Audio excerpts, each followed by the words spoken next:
എന്തായാലും വിവരം ഞാൻ മുന്നേ അറിയിച്ചെന്നേ ഉള്ളൂ. ഒഫീഷ്യലായ അറിയിപ്പ് ശ്യാമയ്ക്കുണ്ടാവും. എന്നാൽ ഓക്കെ ശ്യാമേ, ഞാൻ ഡയറക്ടറെ ഒന്ന് വിളിച്ച് പറയട്ടെ. ശരി സർ, താങ്ക് യു.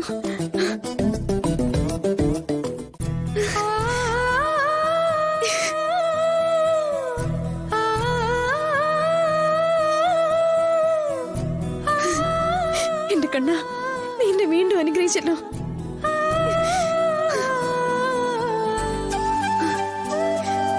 അഖിൽ സാറിനെ ആദ്യം സന്തോഷം അറിയിക്കേണ്ടത്.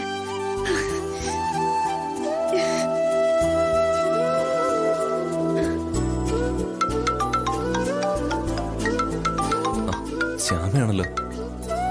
ആ ശ്യാമ സാർ, ഒരു ഹാപ്പി ന്യൂസ് ഉണ്ട്. എന്താടോ? എന്നെ ഇപ്പൊ പ്രൊഡ്യൂസർ വിളിച്ചിരുന്നു. സർ, ഈ പ്രാവശ്യത്തെ സ്റ്റേറ്റ് അവാർഡ് എനിക്കാണ്. ഇപ്പൊ സാർ അടുത്തില്ലല്ലോ എന്നുള്ളൊരു വിഷമം എനിക്ക്. എന്തിനാ? ഈ അവാർഡ് സാറിന്റെ നല്ല മനസ്സിന് കിട്ടിയതാ. താൻ നന്നായിട്ട് പാടി, അതാ. സാറില്ലായിരുന്നെങ്കിൽ ശ്യാമയ്ക്ക് എവിടെയും പാടാൻ പറ്റില്ലായിരുന്നു. അതെനിക്കറിയാം. ശരി, ഞാൻ വേഗം തിരിച്ചെത്താം.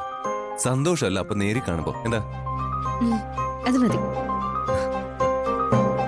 സർ, പിന്നെ ഞാനൊരാളെ കാണാൻ വേണ്ടി പോവാ. ആരെ കാണാനാ? ഞങ്ങളുടെ കുടുംബക്ഷേത്രത്തിലേക്ക്, എന്റെ സാക്ഷാൽ കണ്ണന്റെ അരികിലേക്ക്. ആണോ? എന്നാ നടക്കട്ടെ. ഓക്കെ സർ, സന്തോഷമൊക്കെ നേരിൽ കണ്ടിട്ട്. ഓക്കെ ഓക്കെ, ഞാൻ പെട്ടെന്ന് വരാം.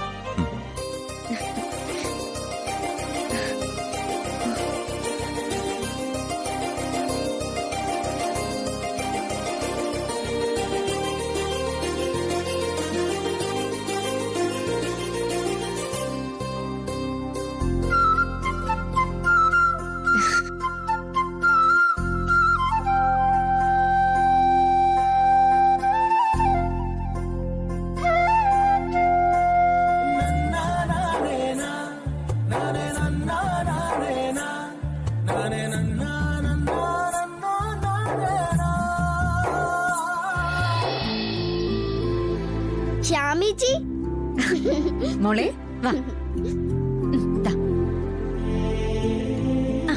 ചേച്ചി വാ. ചേച്ചി വരാൻ വേണ്ടി മുത്തശ്ശിയും അമ്മയും എല്ലാവരും കാത്തു നിൽക്കുവാ. കാത്തു നിൽക്കുന്നോ? എന്താ കാര്യം? അതൊക്കെ സസ്പെൻസാ. ചേച്ചി വാ. എന്താ കാര്യം എന്ന് പറ. അത് അല്ലെങ്കിൽ വേണ്ട, ചേച്ചി വാ, അതൊക്കെ ഉണ്ട്.